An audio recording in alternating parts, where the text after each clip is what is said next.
ज्वाला! महाराज, ज्वाला! अब लौट चलिए। आप अपने खेमे से बहुत दूर निकल आए हैं। नहीं काजल, वो हमें पुकार रही है। ऐसा क्या देख लिया तुमने जो बिना सोचे समझे उस चुन्नी लाल को संदेशा भेजकर यहां बुलवा लिया? मुक्ति अब तुम्हें तभी मिलेगी काजल, जब मेरा मकसद पूरा होगा। लेकिन हाँ, वीरेंद्र सिंह का शक दूर करने के लिए मेरा एक काम करना होगा। क्या? उन्हें किसी भी तरह बाबा भैरवनाथ के मठ पे लाना होगा। प्रणाम महाराज। जैसे ही काजल का संदेशा मिला मैं दौड़ा चला आया। महाराज क्या हो गया आजकल आपको? बिना सुरक्षा के जंगल में चले आते हैं। कुछ नहीं हुआ हमें। और काजल ने तुम्हें जो संदेशा भेजा है वो बिना हमारी अनुमति के भेजा है। यदि हमें पता होता तो हम तुम्हें यहां आने का कभी भी कष्ट उठाने नहीं देते।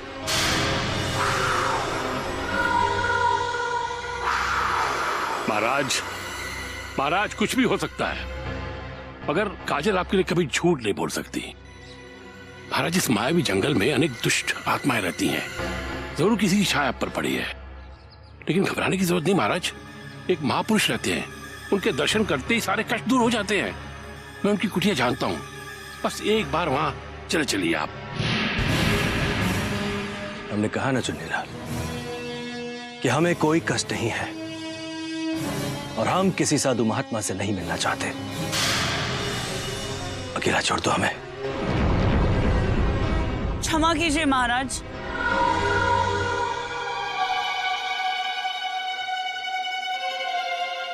आप अपना दुख किसी के साथ बांटना नहीं चाहते, इसीलिए अपने कष्टों को छुपाने का प्रयास कर रहे हैं।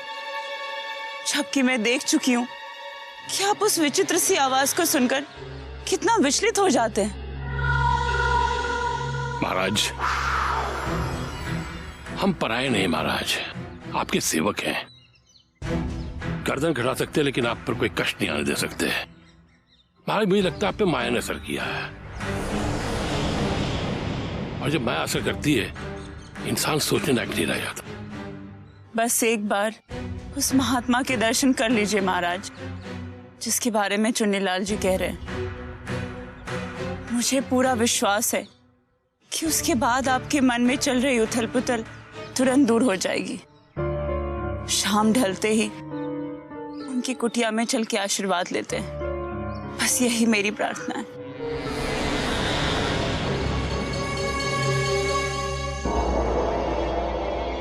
खड्गं चक्रगदेषु च परघं शूलं भुषुण्डीं शिरः शङ्खं सन्दधतीं करस्त्रीनयनां सर्वाङ्गभूषावृतां नीलाश्मद्युतिमास्य पाददशकां सेवै महाकालिकां यामस्तोत्स्वपिते हरौ कमलजौ हन्तुं मधुं कैटभम् खड्गं चक्रगदेषु च परघं शूलं भुषुण्डीं शिरः केशीं चतुर्भुजां। प्रणाम बाबा।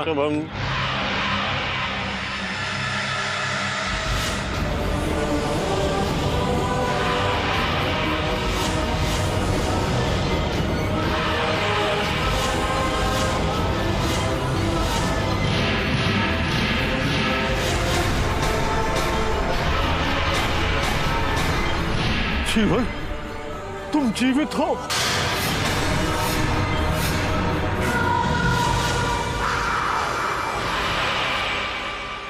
ये चित्तौड़गढ़ के सम्राट महाराज वीरेंद्र सिंह हैं, जीवन नहीं है।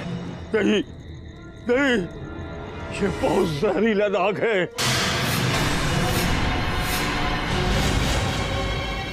हट जाओ तुम लोग, नहीं तो सारा विष तुम पर उलट देगा। हट जाओ। आपसे गलतफहमी हो रही बाबा। महाराज वीरेंद्र सिंह आपसे आशीर्वाद लेने आए हैं। इन्हें मैं तो क्या देवता भी आशीर्वाद नहीं दे सकते। ये वो इच्छाधारी नाग है जिनकी नागिन, वो ज्वाला आज तक जंगल में जिनकी याद में भटक रही है। यदि उसने देख लिया हमारे प्राण भी संकट में पड़ जाएंगे। ज्वाला, यही तो वो नाम है जो हम अचानक रात को पुकारने लगे थे।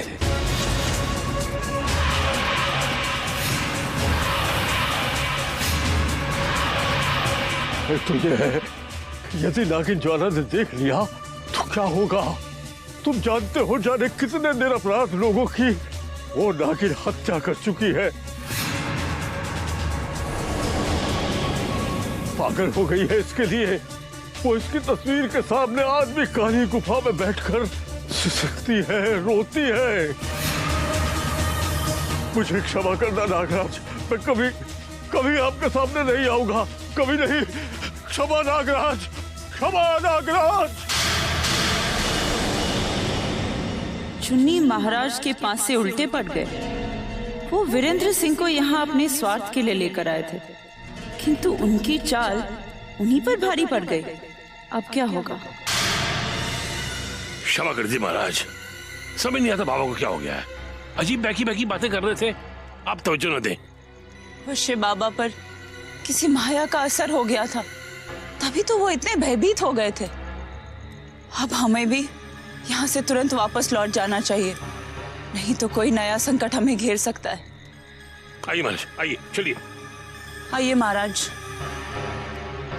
चलिए महाराज, चलिए।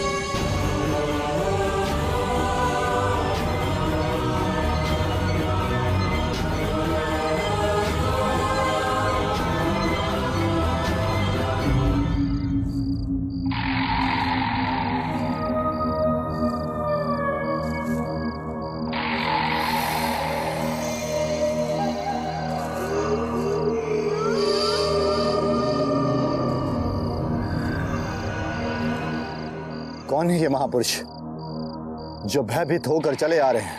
मेरे आका, ये वही महातांत्रिक है जिसने मुझे इच्छाधारी नागन के बारे में बताया था। परंतु तुम तो कहते थे कि ये बहुत शक्तिशाली है।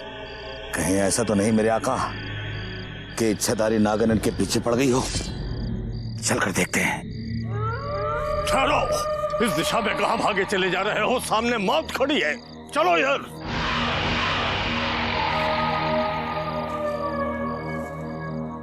कौन है वो जिससे आप खौफजदा होकर अपने पैरों को अपने सर पर लेकर चले जा रहे हैं?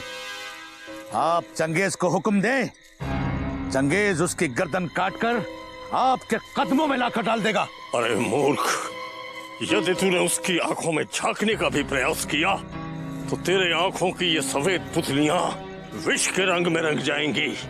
काल सर्पिणी है वो, साक्षात मृत्यु है। उससे बचकर किसी सुरक्षित स्थान पर चले जाने में ही बुद्धिमानी है। चल किसी सुरक्षित स्थान पर और हमें भी ले चल वहां। कौन है वो जहरीली मौत? हम शिवगढ़ के महायोद्धा सोमनाथ हैं। हमने अपने पांव से हजारों नागों को कुचला है। यदि किसी नाग ने आप पर आक्रमण किया है तो हमारी तलवार उसके टुकड़े टुकड़े करके रख देगी। अरे मूर्ख, तू क्या अपने शीश के टुकड़े टुकड़े करवाना चाहता है? तू अगर योद्धा है तो वो योद्धाओं का भी योद्धा है। जाने क्यों लोग समझते हैं कि यमराज की मृत्यु हो चुकी है। नहीं, यमराज मरा नहीं है, वो वापस लौट आया है। कौन है वो जिसे आप मेरे आका से ज्यादा तवज्जो दे रहे हैं? महातांत्रिक, वो इंसान है कि शैतान? न वो इंसान है और न शैतान है। वो एक महाविष्ठर इच्छाधारी नाग है जिसका नाम जीवन है और जो इस वन में वापस लौट आया है अपने विरोधियों को समाप्त करने के लिए। तुम देखोगे इस वन में मृत्यु का महातांडव होगा। बार बार ये प्रश्न हमें खाया जा रहा है। आखिर उस तांत्रिक ने ऐसा क्या देख लिया जो हमें देखकर वो इतना भयभीत हो गया कि अपने प्राण हथेली पे उठाकर भाग निकला?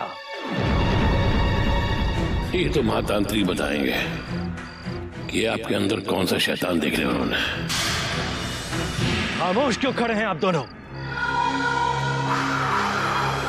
इतनी श्रद्धा से जिसका आशीर्वाद दिलवाने आप हमें वहां लेकर के गए थे, वो क्यों हमारे सामने गिड़गिड़ाते हुए अपने प्राणों की भिक्षा मांगने लगा?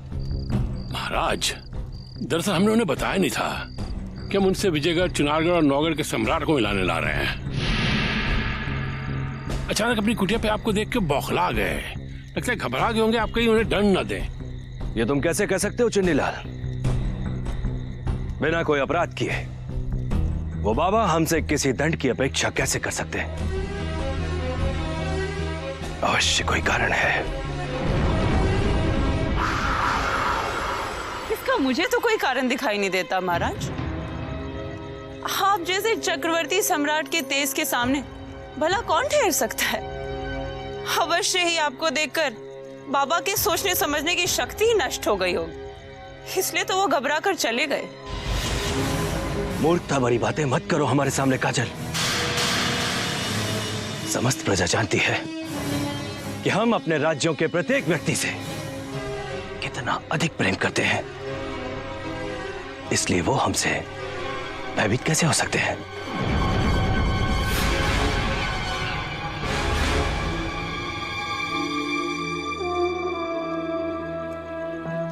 अवश्य ही मैनपुरी के जंगलों में हमारे जीवन का कोई ऐसा रहस्य छुपा हुआ है जिसे वो तांत्रिक तो पहचान गया, परंतु हम नहीं समझ पा रहे हैं।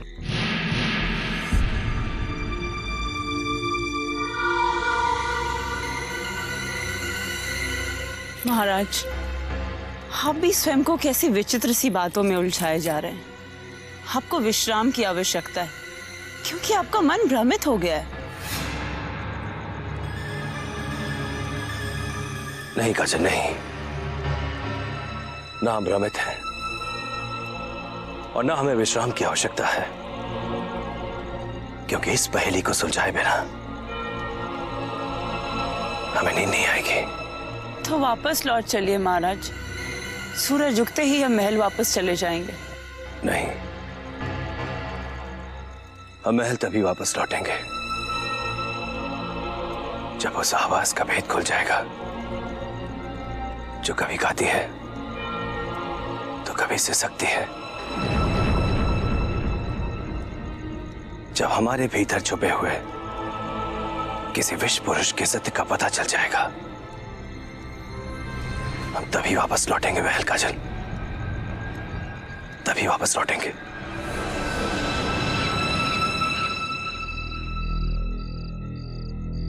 ये क्या माजरा है गजराज? अचानक महाराज वीरेंद्र सिंह किस चक्रव्यूह में फंस गए हैं? अचानक चुन्नीलाल का यहाँ आना और किसी तांत्रिक का महाराज वीरेंद्र सिंह को देखकर भाग जाना, इन सब घटनाओं का रहस्य क्या है? हम कुछ समझ नहीं पा रहे हैं। अवश्य कोई अनहोनी घटने वाली है क्रूर सिंह, परंतु तंत्र तो वो युवती स्वयं करती है जो महाराज को लेकर जा रही है। तो वो किस तांत्रिक की बात कर रही है जो डर के भाग निकला?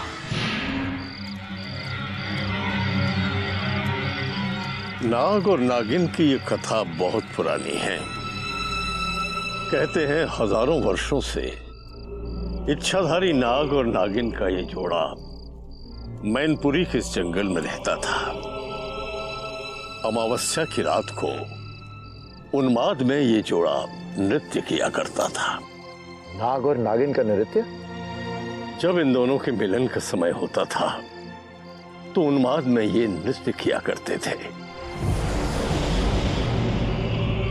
और जब ये नृत्य चरम सीमा पर पहुंच जाता था तो नागराज अपनी नागमणि धरती पर उगल दिया करते थे,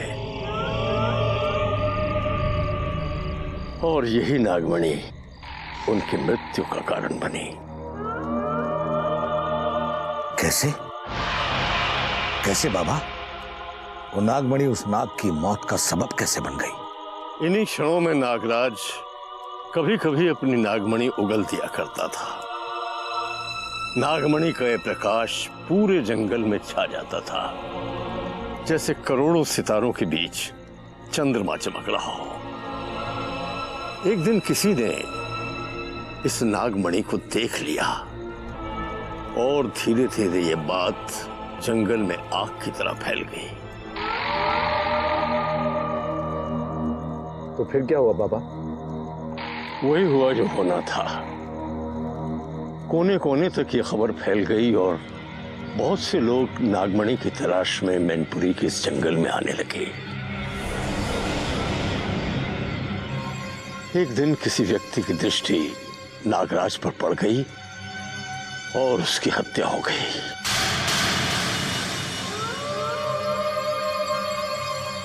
इसका मतलब बाबा कि उस नाग के साथ साथ उसकी नागमणि भी कोई लूट कर ले गया? नहीं, किसी प्रकार नागराज अपनी मणि नागिन को सौंप गए और फिर पता नहीं कहां लुप्त हो गए। तब से आज तक ये इच्छाधारी नागिन उस नागमणि को संजो कर रखे हुए है। अपने नागराज को वो बहुत याद करती है। उसकी याद में कभी गाती है और कभी रोती है।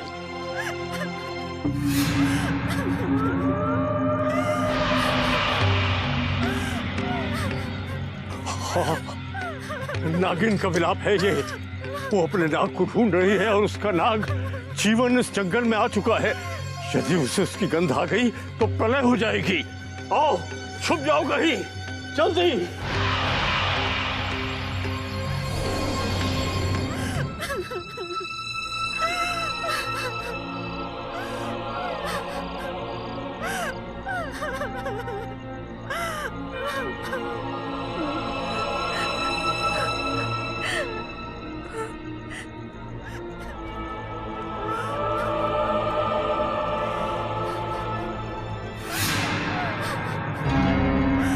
अच्छा है मेरे आका, नागिन इस वक्त जंगल में अकेली है। इससे पहले कि वो अपने नाग जीवन से मिले, उसे खत्म करके उससे नागमणि हासिल कर लेते हैं। तुम ठीक कह रहे हो चंगेज, हमें घात लगाकर उसका पीछा करना चाहिए। वो नागिन अभी ज्यादा दूर नहीं गई होगी। चले।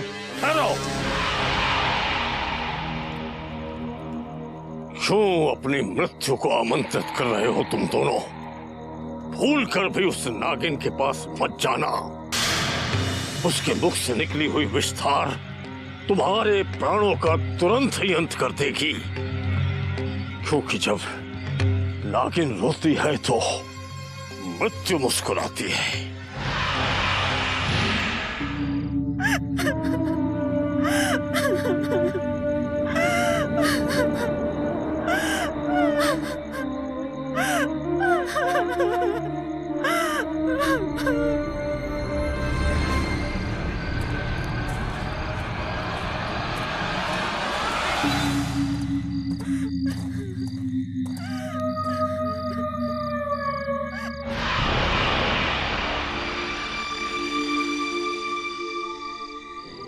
फिर वो रोने की आवाज सुनाई दे रही है। वो प्रेत आत्मा यही कहीं भटक रही होगी। दिन में किसी के गाने की आवाज और रात में रोने की। ये युवती कोई मनुष्य नहीं, पीतू कोई माया है। नहीं, वो एक अबला है जो अपने खोए हुए पति को रो रो कर खोजती फिर रही है। पहले जब वो हमें मिली थी तब उसी ने हमसे उस जीवन के विषय में बात की थी जो अचानक कई जंगल में लुप्त हो गया। युवराज, ये कहानी झूठी भी तो हो सकती है। क्या एक साधारण युवती इस तरह रात को इस भयानक जंगल में अकेले रोते हुए भटकने का साहस कर सकती है? नहीं, कभी कोई साधारण युवती इतनी निडरता से इस घोर अंधकार भरे जंगल में किसी को बार बार खोजने का साहस नहीं कर सकती। ये अवश्य ही कोई प्रेतात्मा है जिसका पता हमें शीघ्र चल जाएगा। चलिए उसी से चलकर पूछते हैं कि वो कौन है और क्या चाहती है। में बार बार भटकते हुए तुम क्यों विलाप करती रहती हो? अब वो जबला के नसीब में भटकने और आंसू बहाने के सिवा बचा ही क्या है? मेरी निगाहें जब तक जीवन को देख नहीं लेती तब तक इन आंखों से आंसू बहते रहेंगे। परंतु तुम अपने जीवन को रात के अंधकार में क्यों खोजने निकलती हो? हमें तुम्हारी सिसकियां रात को ही क्यों सुनाई देती है? क्या कारण है जो दिन में तुम्हारे गाने की आवाज सुनाई देती है और रात में तुम आंसुओं में डूब जाती हो? दिन में मुझे वो मधुर पल याद आते हैं जो मैंने कभी अपने जीवन के साथ बिताए थे। उन्हीं मधुर यादों में खो जाती हूँ, किंतु रात होते ही मुझे अपने जीवन से बिछड़ने का गम सताने लगता है। पर अचानक अपने आप ही मेरी सिसकियां इस वीराने में गूंज उठती हैं। झूठ बोल रहे हो तुम। इस जंगल से गुजरने वाले भोले भाले पथिकों को भयभीत करने के लिए रोने और सिसकने का ढोंग करती हो तुम। यदि तुम्हें ये ढोंग लगता है तो जाओ।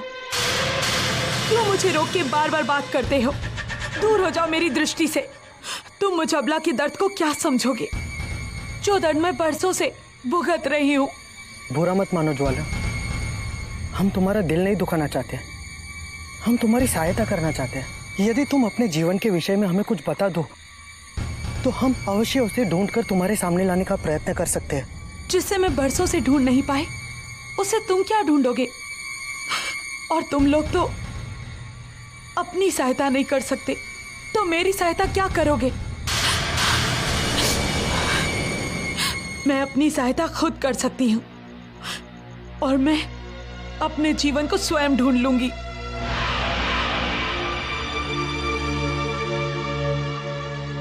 अब हमें भरोसा हो गया है कि ये युवती कोई साधारण युवती नहीं है। रात भर इसका विलाप सुनाई देता है और सुबह होते ही इसका विलाप गीत में क्यों बदल जाता है? अब ये पहले सुलझाना अति आवश्यक हो गया है।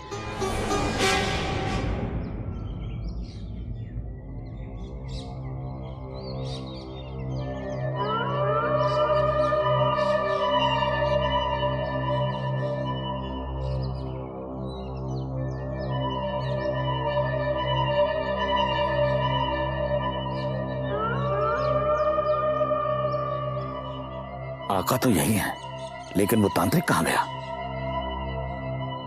आका उठिए, तांत्रिक कहां गायब हो गया? अरे कहां जा सकता है ये बुढ़ा तांत्रिक, और अगर कहीं चला भी गया तो हमें क्या फर्क पड़ता है। चंगेज, सूरज सर पे चढ़ आया और हमें पता भी नहीं चला। रात भर उस इच्छाधारी नागिन की सिसकियों ने हमें एक क्षण भी सोने नहीं दिया। मेरे आका, उस इच्छाधारी नागिन के किस्से बाद में, पहले ये पता लगाना होगा कि तांत्रिक बाबा गया तो कहां गया, क्योंकि उसी तांत्रिक को अपनी ढाल बनाकर हमें उस इच्छाधारी नागिन तक पहुंचना है और उसकी नागमणि। चंगेज, वो आ रहा है। ओम ह्राम ह्रीम रूम ह्रीम ह्रोम रा। ओम सूर्याय नमः, ओम आदित्याय नमः, ओम भास्कराय नमः, ओम रवये नमः। आइए आइए आइए, बहुत लंबी उम्र है आपकी, न जाने और कितने साल जिएंगे आप। अभी अभी आका ने आपको याद किया और आप हाजिर। अब आप ये बता दीजिए, क्या उस इच्छाधारी नागिन के बारे में पता लगाने गए थे जिसने हमारी रातों की नींद हराम कर दी है? नहीं चंगेज खान, हम सूर्य की उपासना के लिए गए थे।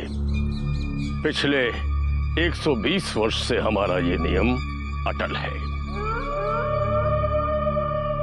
क्या ये उपासना आपकी तंत्र साधना में कोई सहायता करती है बाबा, जो इतने वर्षों से आप इस नियम का पालन करते आ रहे हैं? हमने सूर्य की उपासना करके अपने चारों ओर एक रक्षा कवच का निर्माण किया है। इस कवच का प्रभाव ऐसा है कि यदि कोई शत्रु हमारे पास आने का दुस्साहस करे तो उसी क्षण भस्म हो जाएगा।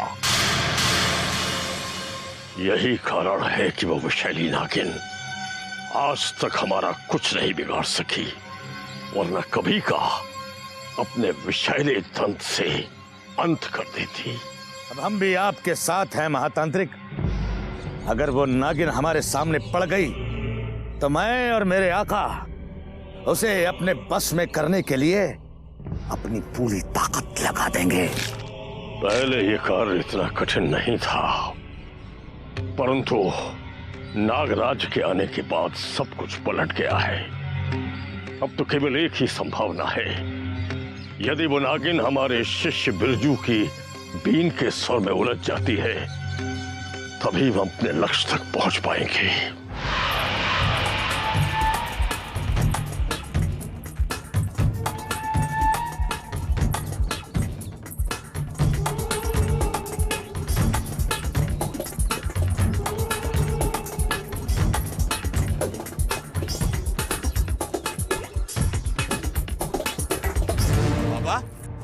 ये मठ उजड़ा हुआ क्यों दिखाई दे रहा है?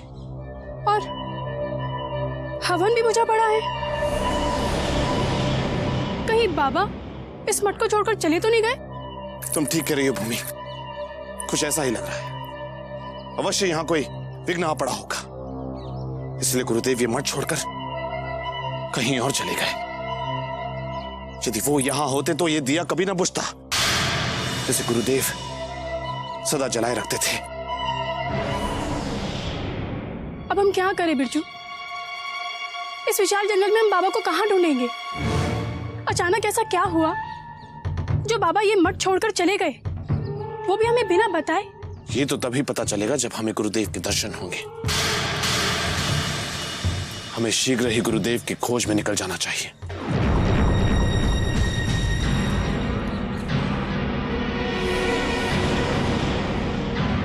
ये कौन है? हमारे मठ के समीप ये क्या कर रही है?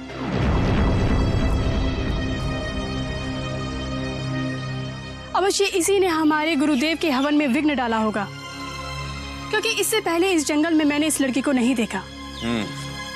चलो उसी से चलकर पूछते हैं कि आखिर कौन है वो और इस जंगल में किसे खोज रही है। पता नहीं राजकुमारी कहाँ है। दूर दूर तक खोज कर देख लिया, किंतु इस जंगल में उनका कहीं पता ही नहीं चला। क्या करूं, कहाँ जाऊं?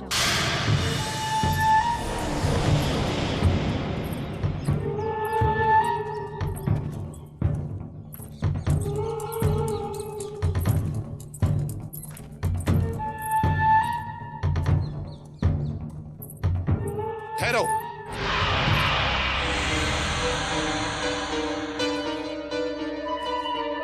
कौन हो तुम?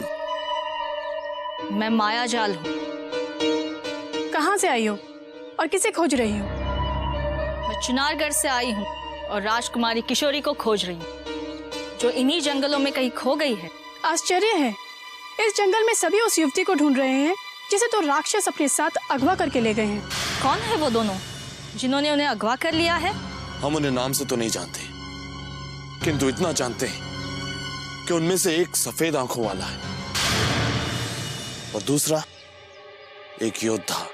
इसका मतलब राजकुमारी किशोरी सोमनाथ और चंगेज खान के चंगुल में है। क्या तुम जानते हो वो दोनों उन्हें लेकर कहाँ गए हैं? नहीं, परंतु हम इतना जानते हैं कि हमने उन्हें पश्चिम दिशा की ओर जाते देखा था। लेकिन आप संभलकर इन जंगलों में आगे बढ़ना, क्योंकि इन मैनपुरी के जंगलों में माया ही माया का साम्राज्य है। वो मैंने देख लिया है, बस अब ये देखना शेष रह गया है कि सोमनाथ और चंगेज कहाँ हो सकते हैं।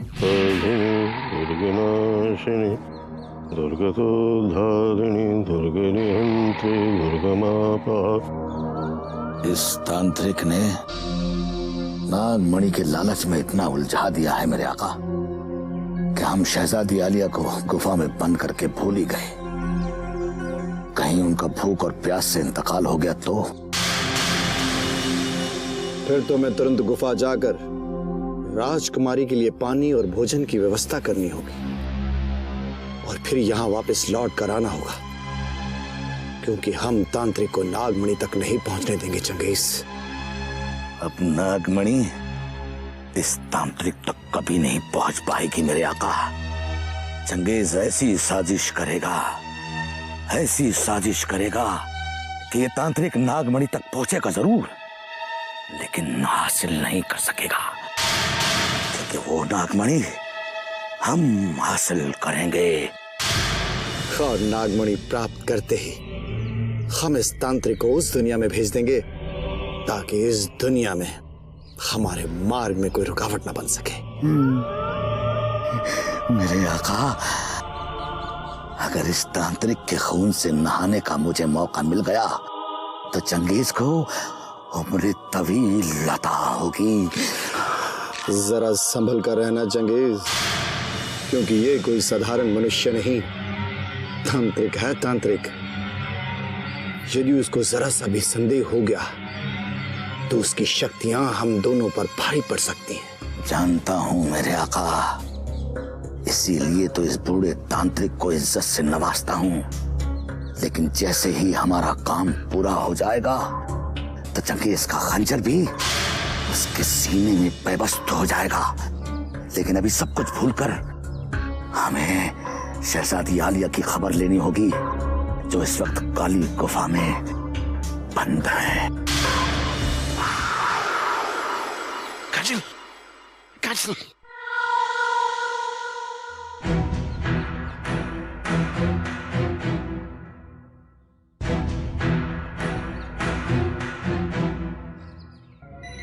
यूं चुप कर तुमसे बात करते हुए महाराज ने देख लिया तो अनर्थ हो सकता है।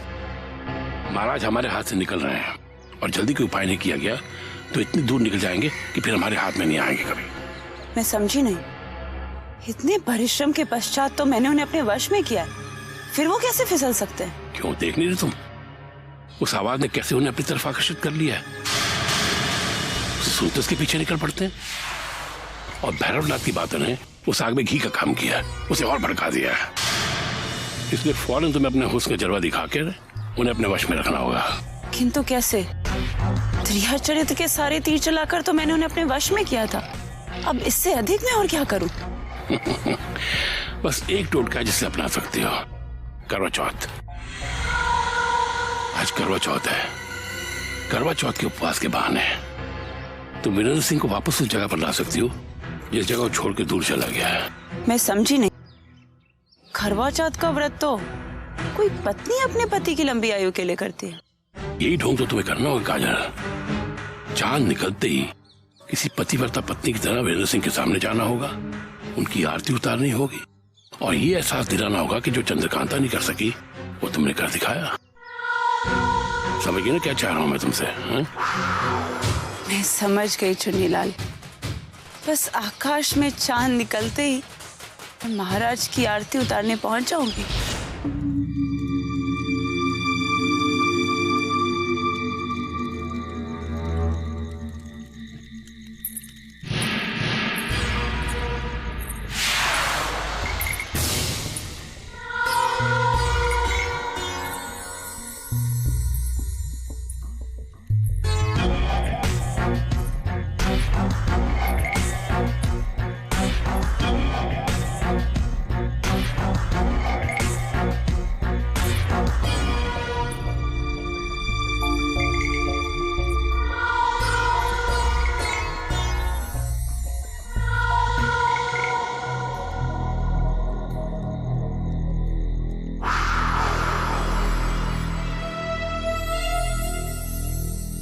इस चांदनी रात में आज तुम कितनी सात्विक और सुंदर लग रही हो काजल। ऐसा लग रहा है जैसे आकाश से चांद धरती पर उतर आया हो। परंतु ये पूजा की थाली, क्या तुम इस समय मंदिर जा रही हो? मंदिर में पूजा करके तुम्हें कभी की आ चुकी हो महाराज। बस अब उस देवता की आरती उतारनी शेष रह गई है जिसकी लंबी आयु की कामना के लिए मैंने ये करवा चौथ का व्रत रखा है।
काजल,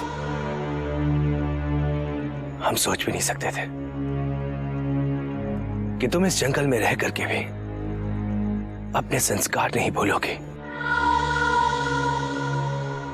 हमसे कोई रिश्ता ना होते हुए भी सारा दिन हमारे लिए भूखी प्यासी रह करके हमारी लंबी आयु की प्रार्थना करोगी। कभी नहीं सोच सकते थे हम। रिश्ते तो मन के होते हैं महाराज। पहले ही आज मैंने वो कार्य किया है जिसका अधिकार सिर्फ महारानी चंद्रकांता को है, किंतु मैं आपकी लंबी आयु की कामना के लिए खुद को करवा चौथ का व्रत रखने से रोक नहीं पाई। कितने निश्चल और उच्च विचार हैं तुम्हारे। मांगो काजल, यदि आज तुमने हमसे हमारे प्राण भी मांग दिए तो पीछे नहीं हटेंगे हम।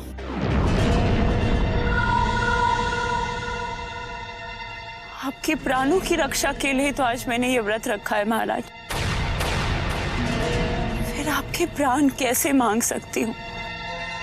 बस आपके समस्त संकट और दुख दूर हो जाए और ईश्वर आपको लंबी आयु दे, बस यही दासी की कामना है।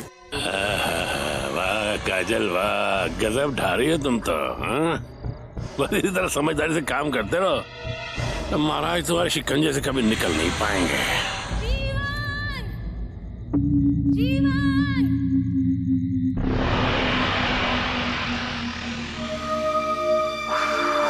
ज्वाला, ज्वाला हमें बुला रही है। हमें जाना है। रुक जाइए महाराज, आप किस ज्वाला की बात कर रहे हैं? कौन है ये ज्वाला? जीवन की ज्वाला। ज्वाला के बिना जीवन अधूरा है और जीवन के बिना ज्वाला अधूरी। वो हमारी याद में सिसक रही है। हमें जाना ही होगा। नहीं महाराज, आज मैं आपको नहीं जाने दूंगी। आज करवा चौथ है। करवा चौथ, इसीलिए तो वो भी हमें बुला रही है। हमारी ज्वाला करवा चौथ के दिन बिना हमारी आरती उतारे अपना उपवास नहीं तोड़ती। हमें जाना ही होगा। जाने दो हमें, जाने दो हमें। महाराज, ज्वाला! कुछ नहीं कर सकते काजल, कुछ नहीं कर सकते। हमारी किस्मत खराब है। भला की खूबसूरत भी लग रही है तुम, फिर भी तुम्हारा हाथ छटक के चले गए। जरूर इस आवाज के पीछे कोई गहरा राज है। और बाबा भैरवनाथ ने महाराज को नाग बताकर लगता है किसी आने वाले तूफान की तरफ इशारा किया है। महाराज स्वयं को जीवन बता रहे हैं। जिसकी आवाज उन्हें सुनाई दे रही है उसे अपनी ज्वाला। अभी अधूरी कहानी पूरी सुननी होगी। फौरन बाबा भैरवनाथ को तलाशना होगा। वो इस रात से पर्दा उठा सकते हैं कि आखिर ये जीवन और ज्वाला की कहानी क्या है। कहीं ये वही नागिन तो नहीं? जीवन! आओ पीछा करते हैं और देखते हैं कि रहस्य क्या है। जीवन! जीवन! जीवन! ज्वाला! ज्वाला! जीवन! जीवन! जीवन! जीवन! जीवन! जीवन!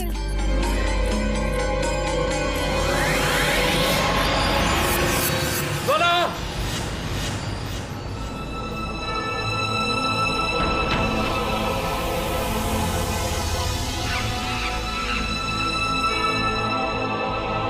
पथिक, क्या तुमने हमारी ज्वाला को देखा है?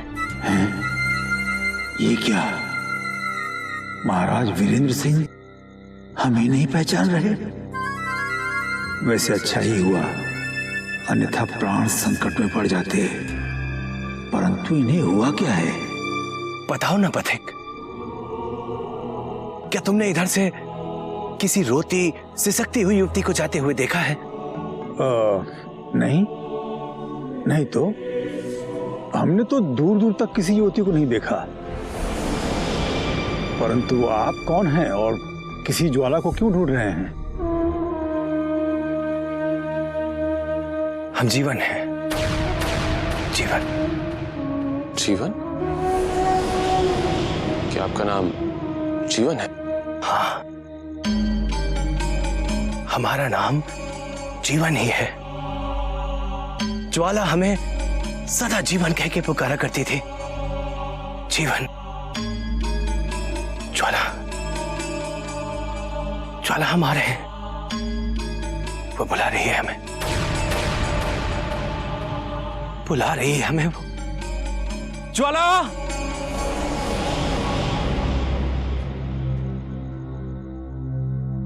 क्रूर सिंह, क्या हो गया है चुनारगढ़ के महाराज वीरेंद्र सिंह को? वो अपने आप को जीवन क्यों बुला रहे हैं? हमें लगता है अवश्य ही किसी मायावी शक्ति ने महाराज वीरेंद्र सिंह को अपने शिकंजे में जकड़ लिया है। इसीलिए वो जंगल में कभी किसी तांत्रिक युवती से मिलते हैं तो कभी ज्वाला ज्वाला कहते हुए जंगल में भटकते फिरते हैं। आओ देखते हैं क्रूर सिंह, और क्या नए रहस्य सामने आते हैं। लगता है वीरेंद्र सिंह के इस जंगल में कोई ऐसे शत्रु आए हैं जो वीरेंद्र सिंह की मति भ्रष्ट करके कोई स्वार्थ सिद्ध करना चाहते हैं।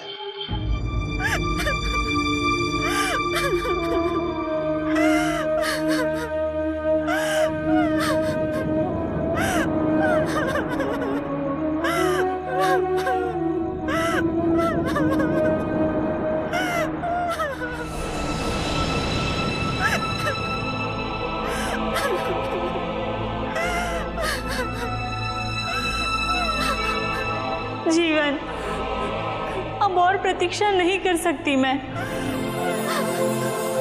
मैनपुरी का सारा जंगल छान मारा, किंतु तुम्हारी छाया तक प्राप्त नहीं हुई।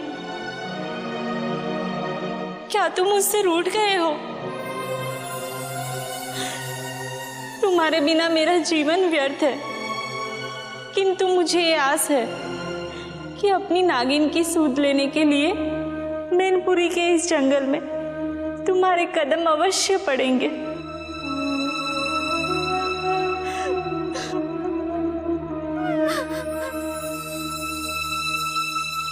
गुफा अभी दूर है मेरे आका, हमें अपने पैरों की रफ्तार को बढ़ाना होगा। शाम होने से पहले हमें शहजादी आलिया तक पहुंचना होगा, और अगर अंधेरा हो गया तो हम गुफा की भूल भुलैया में भटक जाएंगे। चंगेज, कौन है ये? कहीं ये चंडीलाल का भाई चुनीलाल तो नहीं? हाँ मेरे आका, आपने सही पहचाना, ये चंडीलाल का भाई चुन्नीलाल ही है। मेरे आका, कहीं ऐसा तो नहीं कि ये चुन्नीलाल भी नागमणि की तलाश में यहां तक आया है? इसका भी पता चल जाएगा जब इससे आमना सामना होगा। चंगेज, जरा इससे संभल कर बात करना।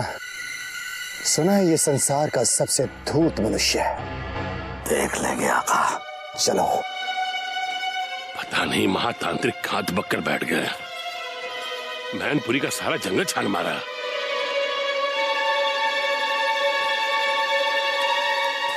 प्रणाम चुनीलाल जी। हाँ प्रणाम। आपको देखकर बड़ी खुशी हुई। कितने वर्षों के पश्चात आपसे भेंट हुई, परंतु इन मैनपुरी जंगलों में आपसे भेंट हुई, इस बात का आश्चर्य। हम यहाँ महातांत्रिक भैरवनाथ को खोज रहे सोमनाथ। उनके मठ पे गए थे, पता नहीं साधना के बहाने कहीं निकल गए हैं। भला आपको अचानक किसी तांत्रिक से क्या काम पड़ गया, और वो भी भैरवनाथ से? कहीं कोई टोना टोटका करवाना है? अरे तौबा करे भाई, हम तो नौगढ़ जा रहे थे इस रास्ते से। राम में उनका वट पड़ता है, सोचा आशीर्वाद देते चले। तो समझ लीजिए उनका आशीर्वाद मिल गया आपको। दक्षिण की ओर उनकी कुटिया है, जहां हमने उन्हें साधना करते हुए देखा था। वाह, बहुत खूब। शिवगढ़ के होते भी तुमने हमारी सहायता की, खुशी हुई। यदि आपके भाई शिवगढ़ की मदद कर सकते हैं तो हम क्यों नहीं। हमें आज भी उनकी हत्या का दुख है। यदि आपके महाराज अभिमन्यु को चंडीलाल जी का शीश काटने का आदेश नहीं देते तो सियासत का इतिहास आज कुछ और ही होता। चुन्नीलाल जी, पुराने जख्मों को याद करके हम अपने लक्ष्य से भटकना नहीं चाहते सोमनाथ। खुश रहो, फिर भेंट होगी।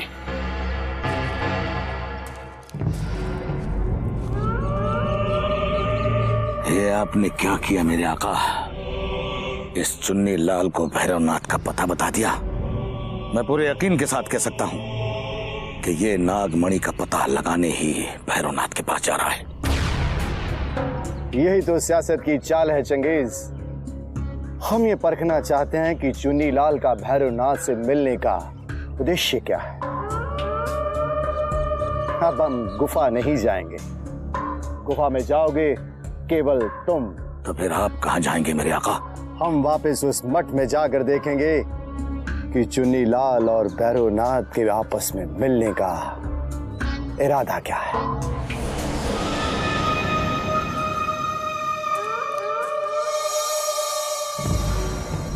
अगर चुन्नीलाल ने नागमणि पर अपनी नीयत खराब की तो चुन्नीलाल के साथ साथ इसकी मदद करने वाले भैरवनाथ को चंगेज तो माफ कर देगा, लेकिन चंगेज का खंजर कभी माफ नहीं करेगा।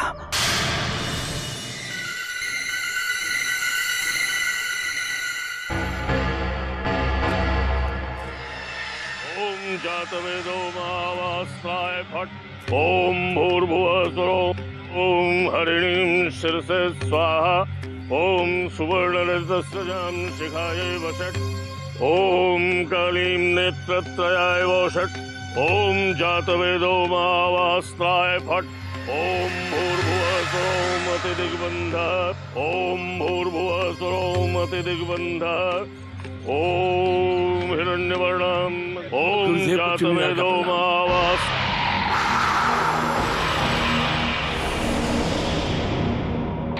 चुन्नीलाल, तुम्हारा यहाँ आने का साहस कैसे हुआ? कहीं उस नाग को लेकर तो नहीं आ गए? घबराइए नहीं महातांत्रिक, मैं अकेले आया हूँ। बड़ी मुश्किल से आपको तलाशा है। शीघ्र बताओ यहाँ कैसे आए हो? सिर्फ ये जानने के लिए कि आपने वीरेंद्र सिंह को नाग क्यों कहा। इसलिए कि वो नाग है, इच्छाधारी नाग। नहीं गुरुदेव, वो नाग नहीं है, आपसे भूल हो रही है। वो नौगढ़, विजयगढ़ और चुनारगढ़ के सम्राट हैं। नहीं, हमारी तंत्र शक्ति से कभी भूल संभव नहीं है चुन्नीलाल। जैसे ही वो हमारे सम्मुख आया, हमने उसके भीतर छुपे हुए इच्छाधारी नाग को देख लिया था। गुरुदेव, हो सकता है आपके तंत्र में कोई कमी रह गई हो, जो आप गलतफहमी के शिकार हो गए हैं। सारा संसार जानता है वो सम्राट वीरेंद्र सिंह हैं। कृपया एक बार फिर से अपनी साधना को जांच कर देख लीजिए, हो सकता है आपकी गलतफहमी दूर हो जाए। आज तक हमारी तंत्र शक्ति ने कभी हमें भ्रमित नहीं किया है चुन्नीलाल। ये तुम क्या कह रहे हो? ये किस प्रकार संभव है? नहीं, नहीं। ये तो समझ में आ गया कि महाराज वीरेंद्र सिंह मैनपुरी के जंगलों में आ चुके, परंतु ये समझ में नहीं आ रहा है कि ये भैरवनाथ उन्हें इच्छाधारी नाग क्यों कह रहा है। जरूर इसका कोई भेद छुपा है जिसे जानना अति आवश्यक है।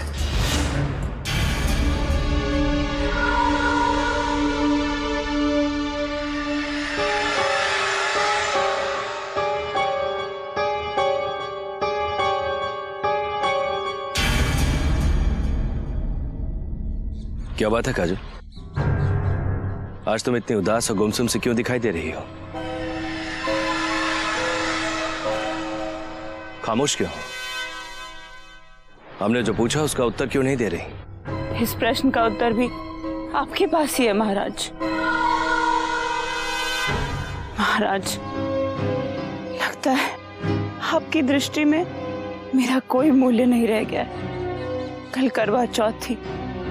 मैंने आपकी लंबी आयु की कामना के लिए और आपका साथ प्राप्त करने के लिए करवा चौथ का व्रत रखा था, किंतु आप मेरी परवाह किए बिना ही फिर से उस आवाज की ओर खींचे चले गए। न चाहते हुए भी हम तुम्हें अकेला छोड़ के चले गए थे काजल, परंतु हम क्या करें, जब हमें वो आवाज सुनाई देती है तो हम स्वयं पर काबू नहीं रख पाते। पता नहीं क्या हो जाता है हमें, हम उस आवाज की ओर खींचे चले जाते हैं। ऐसा लगता है जैसे वो हमें पुकार रही है, अपने पास बुला रही है हमें, परंतु सारा जंगल भटकने के पश्चात, उसके पश्चात भी हमें कुछ दिखाई नहीं देता, कुछ भी नहीं। आप उस ज्वाला को नहीं जानते जिसे खोजने आप जंगलों में भटकने जाते? क्या आपको उस ज्वाला के विषय में कुछ भी याद नहीं? नहीं, ये ज्वाला कौन है और उससे हमारा क्या नाता है, हमें कुछ भी याद नहीं काजल। परंतु हाँ, हम इस रहस्य को जानना अवश्य चाहते हैं। चुन्नीलाल कहाँ है? वो किसी आवश्यक कार्य के लिए डेरे से बाहर जंगलों में गए। नहीं काजल, चुन्नीलाल अवश्य किसी नए षड्यंत्र की तैयारी कर रहे होंगे। महाराज, क्या करूं महाराज, रात को जो आपकी विचित्र दशा हो जाती है उसे देखकर मैं इतना घबरा गया था कि दूर पहाड़ी वाले मंदिर में आपके लिए मन्नत मांगने चला गया था, और आप मुझ पर शक करने लगे कि मैं साजिश रच रहा हूं। हम क्या करें चुन्नीलाल, हमारे आसपास इतने अधिक छल कपट होने लगे हैं कि अब हमें हर ओर षड्यंत्र दिखाई देते हैं। ये सच है महाराज कि आपके खिलाफ साजिश हो रही है, लेकिन वो मैं नहीं कर रहा। साजिश रच रही है वो विचित्र आवाज, जिसे सुनते ही आप अपनी सुध बुध खो बैठते हैं और खींचे चले जाते हैं उसके पीछे। मैं तो प्रार्थना करने गया था कि आपको उस आवाज से निजात मिले महाराज, और आपने मेरी वफादारी पे शक करके मेरा दिल तोड़ा महाराज, बहुत दिल दुखा है मेरा। अब मैं महल चले जाता हूं, इजाजत दीजिए मुझे यहां से जाने की। महाराज, चुन्नीलाल जी सदा आपकी चिंता में रहने लगे, उन पर संदेह करने की भूल मत कीजिए, क्योंकि उनके मन में जो मैंने स्वामी भक्ति आपके प्रति देखी है वो किसी में नहीं। इन्हें रोक लीजिए महाराज, वरना इस जंगल में हम अकेले रह जाएंगे। जब आप उस आवाज की ओर खींचे चले जाते हैं तब एक इनका ही सहारा मुझे मिलता है। इन्हें रोक लीजिए महाराज। ठीक है काजल,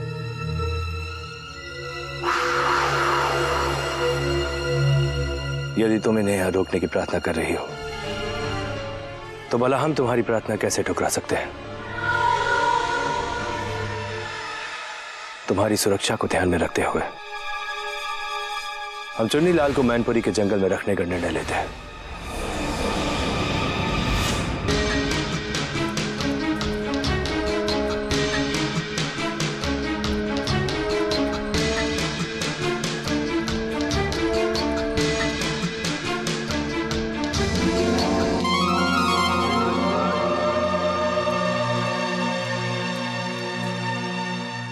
चंगेज, और वो भी अकेला?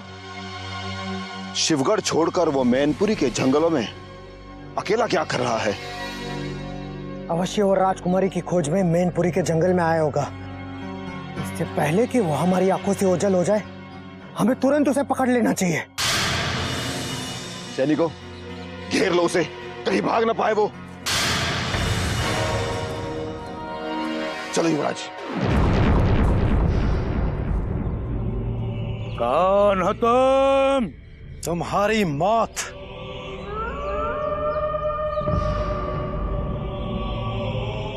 आज कहीं जिंदगी का आखिरी दिन तो नहीं चंगेज। दुश्मनों ने चारों तरफ से घेर लिया है और रास्ता भी कोई दिखाई नहीं देता। क्या सोच रहे हो चंगेज?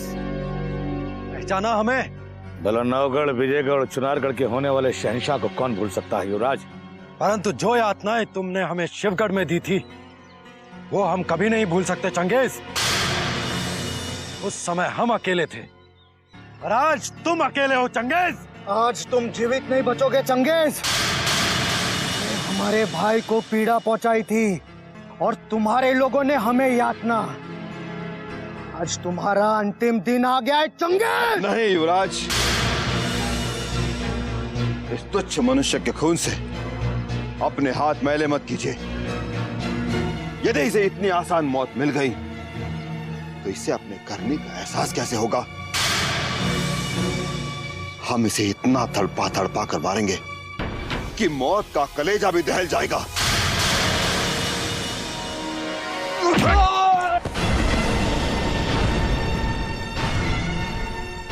यदि भूख और प्यास से इसकी मृत्यु हो गई तो हम इसके आका सोमनाथ को कहीं से खोजकर इसका शव उपहार में दे देंगे।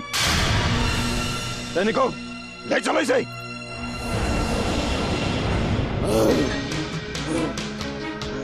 ले चलो।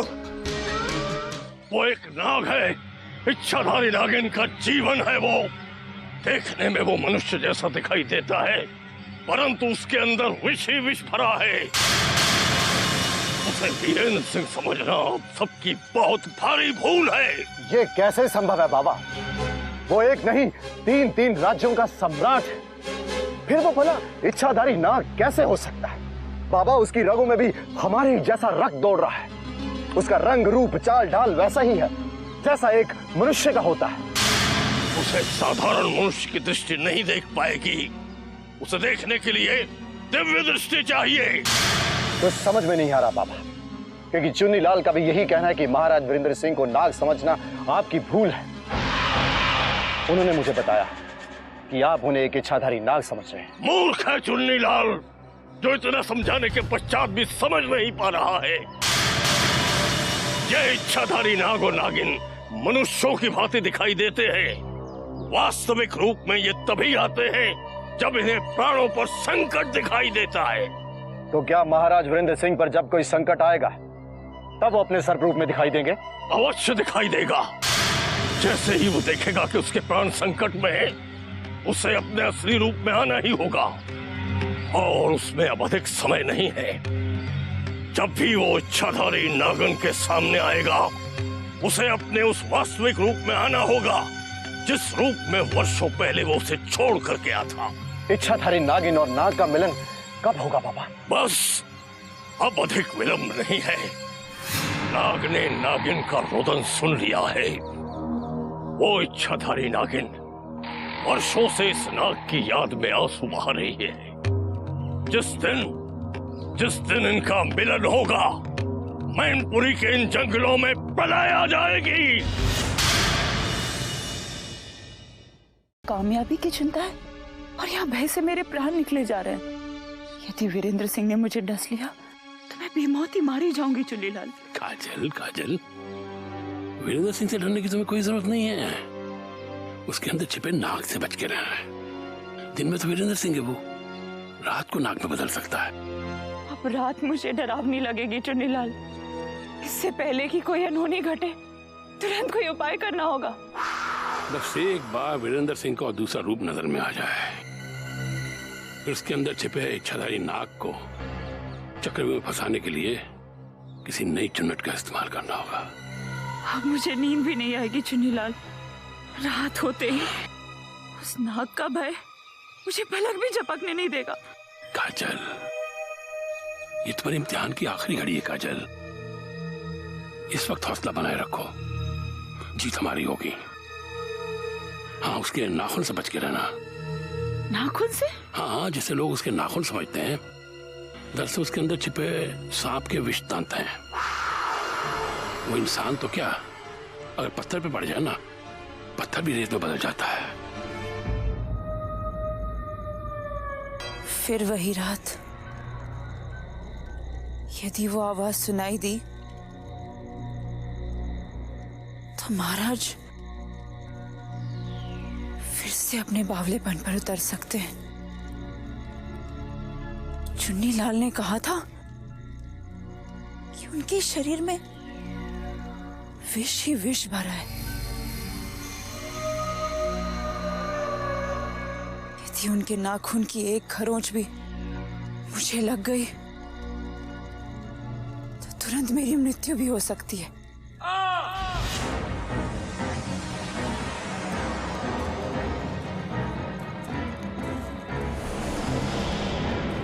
ये क्या हो गया? ऐसे की तरफ रहा है?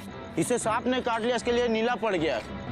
अरे जाओ किसी वैद्य को बुलाओ, मारा जाएगा ये। अब इसका मरना निश्चित है, क्योंकि जीवन का डसा पानी भी नहीं मांगता। जीवन का डसा? ये आप क्या कह रहे हैं महाराज? महाराज नहीं, जीवन कहो। जीवन। कौन जीवन? ज्वाला का जीवन, ज्वाला का जीवन।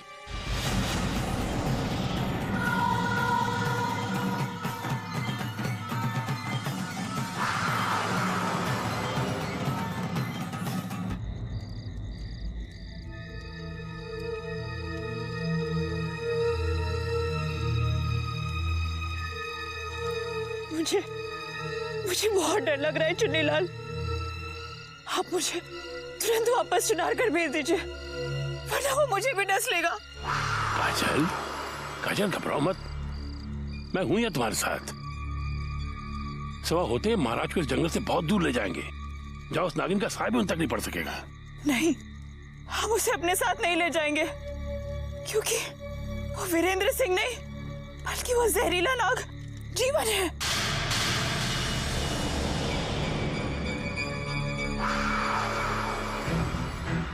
एक बात है, महातांत्रिक की बात सच निकली। वीरेंद्र सिंह इंसान के रूप में नाग है, लेकिन जैसे ही रात ढल जाएगी, सुबह का उजाला होगा, वो दोबारा वीरेंद्र सिंह बन जाएंगे और फिर हमें उनसे कोई खतरा नहीं होगा।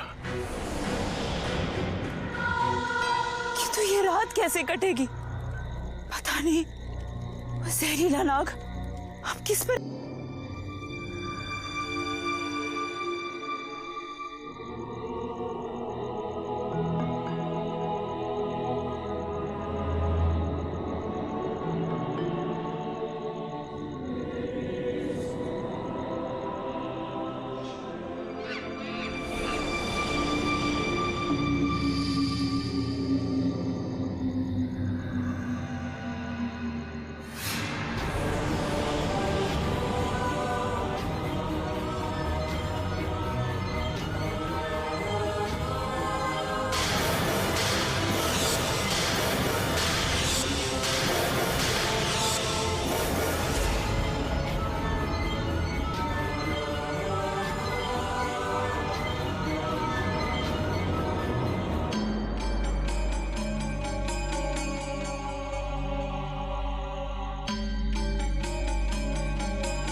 ये हम क्या देख रहे हैं गजराज?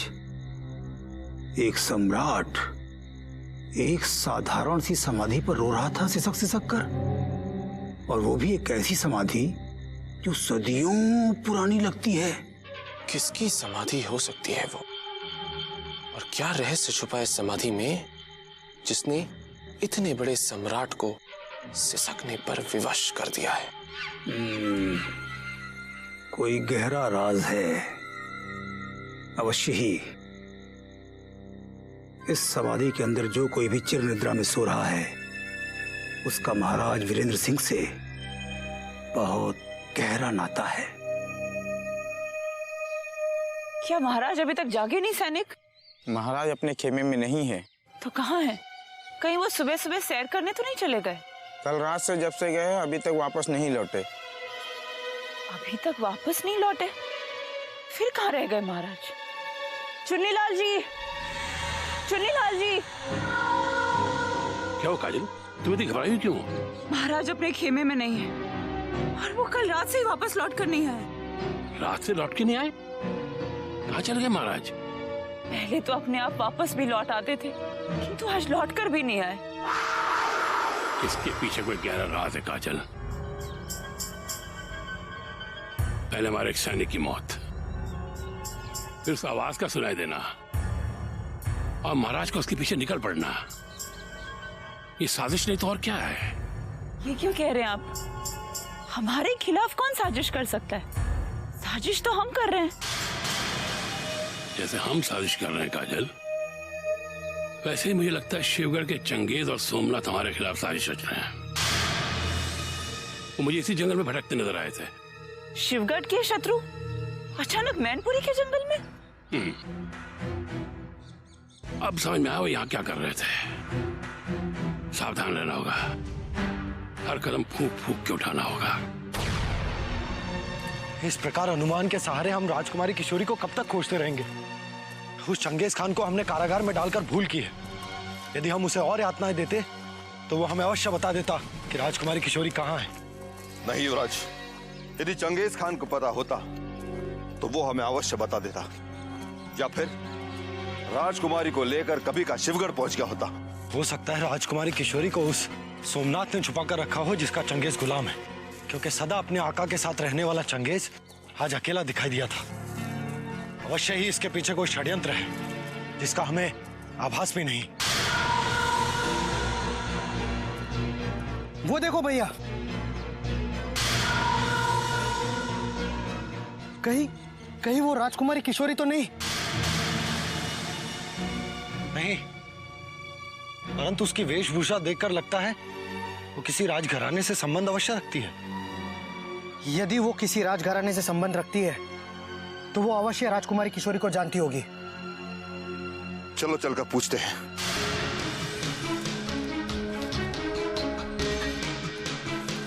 ठहरो युवती।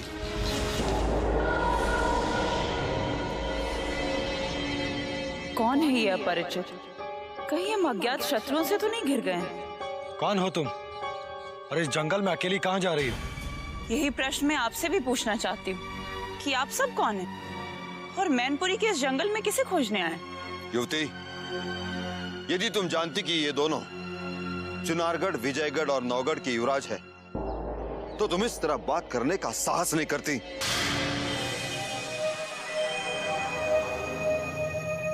अवश्य ये दोनों युवराज अपने पिताश्री की खोज में ही आए हुए हैं। संग्राम सिंह जी की बातें सुनकर तुम किस विचार में पड़ गई युवती? शीघ्र बताओ, कौन हो तुम? मेरा नाम काजल है हुजूर। मैं समीप के ये गांव में रहती हूँ। परंतु इस जंगल में तुम क्या लेने आई हो? यहाँ गंगेश्वर भगवान का एक प्राचीन मंदिर है। मैं उन्हीं के दर्शन करने जा रही थी कि आपने मुझे टोक कर रोक लिया। किंतु आप सब इस जंगल में किसे खोजने आए? तुमने इस जंगल में किसी को देखा है? नहीं हुजूर, मैंने आपके सिवा यहाँ किसी को नहीं देखा है, क्योंकि सूरज डूबने से पहले मुझे मंदिर पहुंचना है।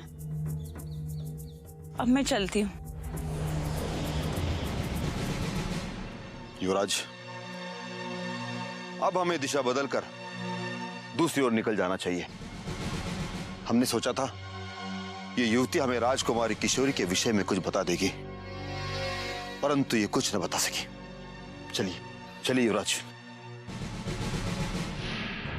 क्या युवराज इंद्रजीत सिंह और आनंद मैनपुरी के जंगल में आ गए? हाँ चुन्नीलाल, मैंने अभी अभी उन्हें संग्राम सिंह के साथ इसी जंगल में भटकते देखा है, तो मेरा भाग्य प्रबल था कि वो मुझे पहचान न सके।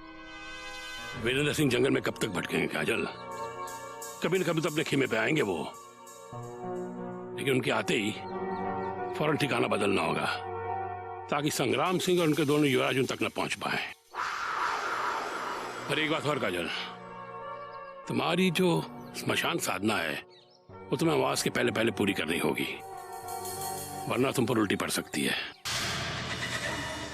और मैं नहीं चाहता कि मेरे महल जाने के बाद तुम पर कोई आपत्ति आए। ये क्या कह रहे हैं आप?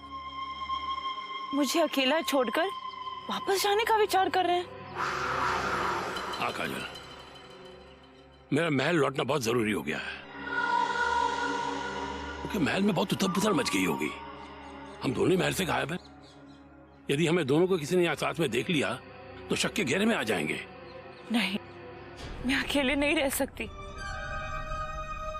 यदि वीरेंद्र सिंह का दूसरा रूप सामने नहीं आता, मैं आपका आग्रह स्वीकार कर सकती थी, किंतु अब मुझे उनसे डर लगने लगा है।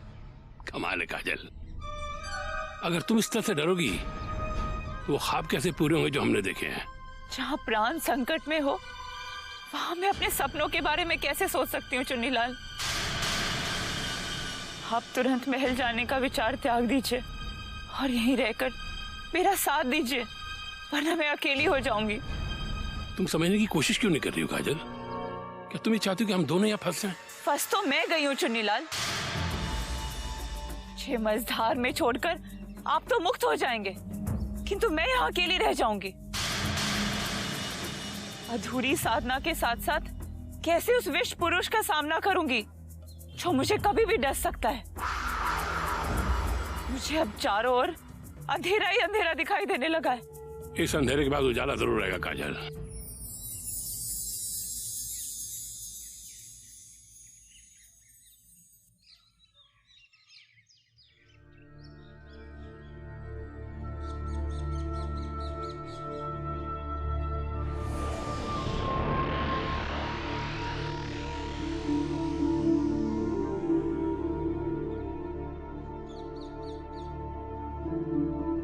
ये कहाँ गया? ये पुरानी कब्र।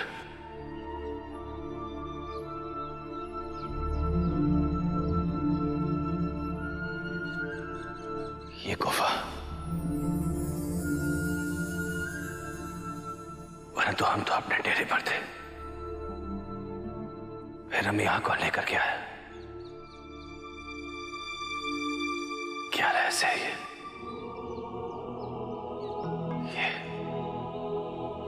क्या माया जा रही है? अब हम यहां से बाहर कैसे निकलेंगे? अपने डेरे पर कैसे जाएंगे?